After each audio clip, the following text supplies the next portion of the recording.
Мабуть, пора на море.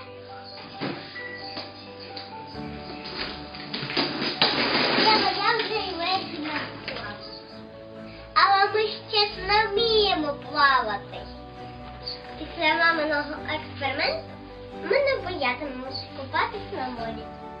Для експерименту нам потрібна вода, сіль і 2 яйця.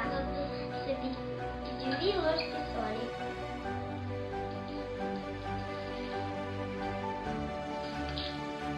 І розмішаю. Для експерименту ми беремо яйця і кладемо у воду. Яйця плавають. А чому твоє яйця плаває, а моє потонуло?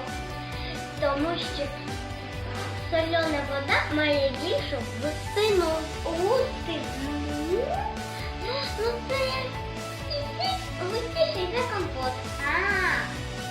Ну чого боку ми точно навчимося плавати. І це зовсім не страшно.